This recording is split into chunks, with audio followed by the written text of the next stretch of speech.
தமிழ்நாடு தௌஹீத் ஜமாத் குனியமுத்தூர் வசந்தம் நகர் கிளை சார்பாக பொதுத் தேர்வுகளில் சிறந்த மதிப்பெண்கள் எடுத்த மாணவ மாணவிகளுக்கு பரிசுகள் மற்றும் சான்றிதழ்கள் வழங்கி கௌரவிப்பு. தமிழ்நாடு தௌஹீத் ஜமாத் வசந்தம் நகர் கிளை சார்பாக இந்த வருடம் பொதுத் தேர்வில் அதிக மதிப்பெண்கள் பெற்ற மாணவ மாணவிகளுக்கு பாராட்டு மற்றும் பரிசளிப்பு விழா வசந்தம் நகர் மதரசத்துல் ஹிதாயா வளாகத்தில் நடைபெற்றது. வசந்தம் நகர் கிளை தலைவர் அமானுல்லா தலைமையில் நடைபெற்ற விழாவில் மாவட்ட நிர்வாகிகள் அஜ்மல், சைஃபுதீன் ஆகியோர் முன்னிலை வகித்தனர். நிகழ்ச்சியை முகமது ஃபாரூக், அப்துல் கபூர், ரஹ்மத்துல்லா, சையத் இப்ராஹிம் உள்ளிட்ட நிர்வாகிகள் ஒருங்கிணைத்தனர். விழாவில் 2024-25 ஆண்டு பொதுத் தேர்வுகளில் அதிக மதிப்பெண்கள் பெற்ற மாணவ மாணவிகளுக்கு பரிசுகள் மற்றும் சான்றிதழ்கள் வழங்கி கௌரவிக்கப்பட்டது. முன்னதாக செய்தியாளர்களிடம் பேசிய தமிழ்நாடு தௌஹீத் ஜமாத் குனியமுத்தூர் வசந்தம் நகர் கிளை தலைவர் அமானுல்லா செய்தியாளர்களிடம் பேசுகையில், RDE திட்டத்தின் கீழ் ஒன்றிய அரசு இதுவரை நிதி ஒதுக்காத நிலையில் நிதியை பெற்றுத்தர தமிழகம் உடனடியாக நடவடிக்கை எடுக்க வேண்டும். வக்ஃப் திருத்த சட்டத்தில் நீதியரசர்கள் நியாயமான தீர்ப்பை வழங்க வேண்டும் என வலியுறுத்தினார். தொடர்ந்து பேசிய அவர், காசாவின் மீது தொடர்ந்து தாக்குதல்களை நடத்தி வரும் இஸ்ரேல் அரசை வன்மையாக கண்டிப்பதாக தெரிவித்தார். அகமதாபாத் விமான விபத்து குறித்து விரிவான காரணத்தையும் இதுபோன்ற விபத்துகளை தவிர்ப்பதற்கான வழிமுறைகளையும் ஒன்றிய அரசு விரைந்து வெளியிட வேண்டும் என வலியுறுத்திய அவர், குனியமுத்தூர் வசந்தம் நகர் உள்ளிட்ட பல்வேறு பகுதிகளில் திருநாய்கள் மற்றும் மாடுகளின் தொல்லைகளை கட்டுப்படுத்துவது, பாதாள சாக்கடை வசதிகளை முறையாக ஏற்படுத்துவது உள்ளிட்ட பிரச்சினைகளுக்கு கோவை மாநகராட்சி தீர்வு காண வேண்டும் என கேட்டுக்கொண்டார். நிகழ்ச்சியில் முகமது மன்சூர், காஜா மொய்தீன், அகமது கபீர், முகமது அப்துல் அஜீஸ், நூர் முகமது உள்பட பலர் கலந்து கொண்டனர்.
இறைவனின் சாந்தியும் சமாதானமும் நம் அனைவரும் மீதும் உண்டாவட்டுமாக.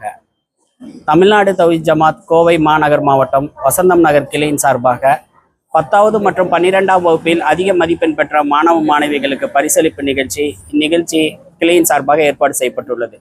இந்த நிகழ்ச்சியின் நோக்கம், இஸ்லாமிய மாணவ மாணவிகள் கல்வியில் பின்தங்கி இருக்கிறவர்களை முன்னுக்கு கொண்டு வர வேண்டும் என்ற அடிப்படையிலும், மேலும் இன்று சாதிச்சிருக்கக்கூடிய இந்த சாதனையாளர்களை இன்னும் சாதனை புரியக்கூடிய வகையில் அவர்களை ஊக்குவிக்கும் வகையிலுமாக இந்த நிகழ்ச்சி ஏற்பாடு செய்யப்பட்டுள்ளது.